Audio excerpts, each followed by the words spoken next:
Hi, I'm Matt with Dirt Road Cred, and in today's Distinction Applied installation video, we're going to show you how to install the custom color match trail rated badges, as well as the custom color match Jeep badges on your 2018 and newer Jeep Wrangler JL, as well as your 2020 and newer Jeep Gladiator. The Jeep lettering and trail rated badges are a great way to accent your Wrangler or Gladiator, and you can extremely customize these depending on what you're looking for. Now, 2018 to 2023 simply had one trail rated badge, but on the 2024 and newer Wrangler and Gladiators, you can actually put two trail rated badges on because they don't have the antenna. Now, what we've got laid out on the table here is some of the Jeep lettering as well as trail rated badges in the center. These are available in a wide variety of factory colors, accent colors, or hydrographic dip patterns. And for all of the other colors, accent colors, or hydrographic dip patterns, be sure to visit the website where you can extremely customize these depending on exactly what you're looking to accent. Now on the Jeep we're going to be installing them on, we've opted for the 41 clear coat and anvil clear coat, and a nice homage to our build that we've got going on. But as you can see on the table, the possibilities are limitless. Now give yourself about 30 minutes to install these. I would say a trim removal tool, a heat gun, and some adhesive remover, or if you've got some fish line to go underneath the badges. The Jeep lettering is a little bit more difficult than the trail rated badge, so give yourself some time, and if you're not comfortable doing this, definitely reach out to a nice detail shop and they'll be able to swap these over for you pretty easily. But let's get started with the installation on our 2025 Jeep Wrangler. The top trail rated badge, we didn't apply any heat or anything to it. We're going to use a trim panel removal tool and see if we can get this to come off with all the adhesive still stuck on the back of this and not much on the Jeep. I'm curious to try this, and mind you, this is for reference only, but let's see if we can't get under here. And he said it's a good amount of force. Just nice and slow.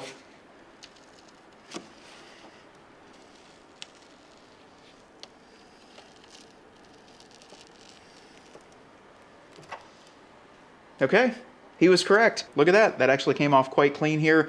The other thing to note as well is please put in the year and model of your Jeep, because some of them had these alignment pins and some didn't. So very important there. But that tip of not heating it up at all seemed to do pretty well and leave just a little bit behind there. So without further ado, let's go ahead and try our Jeep badges, and we'll get those off and then show you how to line them up.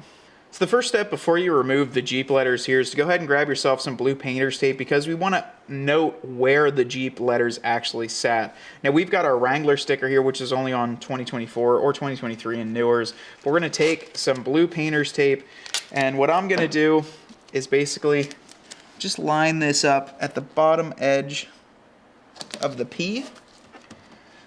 And you might be thinking, okay, that's cool, that's just a flat edge there, but I'm going to grab a little pen and mark on both sides where that would sit. Once again, I'm not touching the paint or anything, but you can see now this gives me a flat edge here at the bottom where this will sit, as well as where it exactly needs to sit there. And we are also going to do that on the J. So this one can be a little bit smaller, but if you sit this with a flat edge, mind you, you have to get a flat edge. You don't want it to touch the other side of the letters, because that's all coming off. But you will be able to line these up pretty well. And on the other side, take a flat edge, the flat edge of the tape, remind you, the flat edge, and we'll run it right on the corner there. About as good as we can. So now we've got the edge of the J, and the other letters, what I'm going to do is run this along right at the top, kind of marking the top edge all the way across. That actually gets pretty close to that there.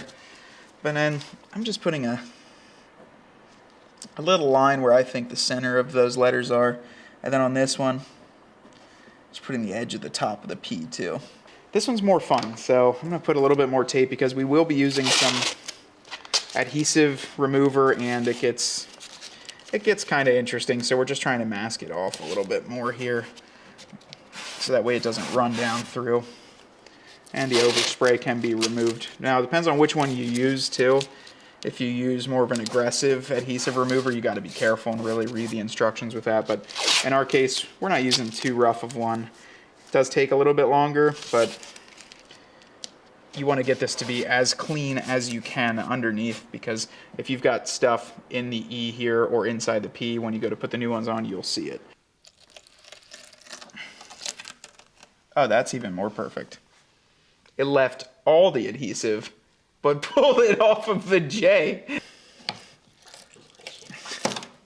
So guys, I tried the heat up method and it looks like all of the 3M stuck there. So I'm gonna try, once I get the actual letters off, I'm going to try to see if I can heat up just the adhesive and maybe pull it off as one piece, because the other side I put no heat on and it kind of ripped these off, but you can see here that it is just pulling them clean off of the back of this. So pretty interesting there. I'm gonna try and heat this up and we're gonna try and get this all off. Once again, this is all just tips and tricks and we're learning as we go too, but these have never been fun. Even according to Brian, these are never fun. But we're gonna try and give them a little bit more heat here, and always be careful. If you don't know how to do this kind of stuff, don't attempt it, but we're showing you what we're doing.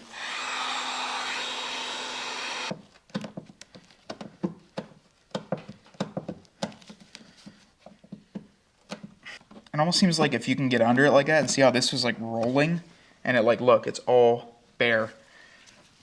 It seems like the adhesive like splits from itself. So we're gonna use this, we just got turtle wax label and sticker remover. You gotta just be careful with the stuff where you're using it and how much you're putting on. I'm gonna shake it up a little bit. And this took a couple times for us to do, but we're just kind of showing that you can do it at home. Maybe you can use a different tool or different apparatus, different method, but just spray some of this on and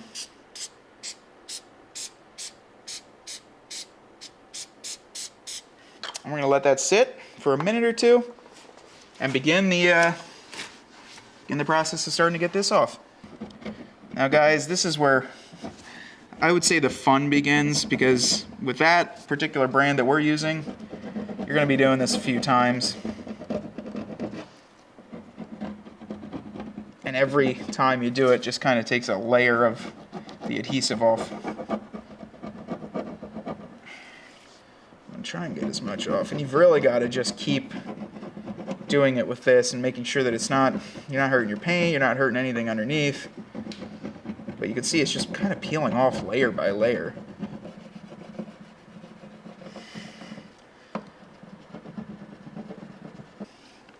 I think one little spray to get the cumbersome pieces off. But yeah, it's just like a little speck, couple little specks right now. All right guys, so what we're doing here is we're actually lining this trail rated badge up. It helps with the second person too, to kind of look at the back and look at the spacing. Once you have it pretty much where you want it, that looks good to me. So firmly press on this, make sure you're doing it in a nice warm environment too, and then that's basically good. All right guys, pull off the backing of your Jeep letters, make sure they don't fall off of that front plate. And now is where that spacing is very important. So those lines, you can barely see them because of the paint remover, but also up here, you're gonna wanna line this up into place.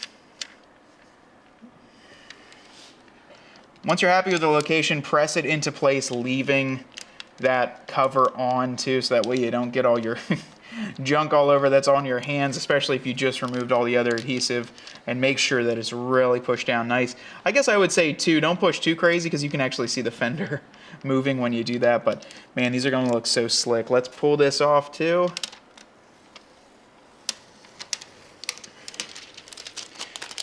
And then we can remove all of our painter's tape that we had in place here.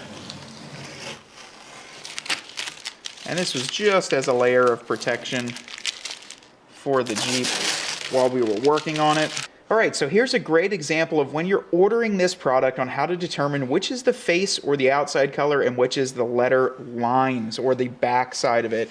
So 41 here is going to be the face. That's the face of the J, and then the outline for the Jeep letters is going to be an anvil. So when you are ordering this, make sure that what you want in the face here is the right color, hydrograph pattern, or accent color, and then the anvil would be your line lettering or line border, your Jeep lettering border there. So just to let you guys know, for the Jeep letters, that's how it would be on the J, and you can kind of customize this in a lot of different ways. In our case, we did the 41, the body color, in the biggest portion, and then we made our accent color for these pieces as the anvil, just to give it a little touch. But that's how the Jeep lettering works. When determining the colors and locations of the trail rated badges, we're going to use ours as an example today. The 41 color, or the green that is the base color of our Jeep, is going to be the face color of the trail rated badge. The actual anvil is going to be the inset color. So a good way to tell is if you see inside the words trail and rated, that color is anvil inside there. That is therefore the inset color. And as you can see, the mountains have inset and face, so they're two-toned there, as well as just some other areas of the rest of the trail rated badge. This is important to note when you're deciding on which colors, hydrograph patterns, or anything else that you're doing with these badges. Inset is going to be the anvil, and our face is going to be the 41. Well guys, I would say this install is about an hour if you're going to do both sides. Probably the most difficult part is actually removing the adhesive for the Jeep lettering. That can take quite a bit of time, and it will take a couple other specialized tools to get done. Nothing that you can't do in the garage if you set yourself up with some time, a clean space to work, as well as get some of those materials that we use today to do so. But boy oh boy is the difference of these trail rated and Jeep lettering badges a huge difference from factory. We actually went from just this plain old boring, seems almost like graphite and gloss black that comes on the sports here, to a completely customized accent piece that works for our build and for our theme. Now, if you guys want to take a look at these, be sure to go on the website and reference that inset face color and what we talked about for the Jeep lettering to be sure that you're getting the right design. If you need any other help, give Distinction Applied a phone call or reach out through email. And if you picked up a set of these for your Jeep, thank you for making your Jeep distinct with Distinction Applied.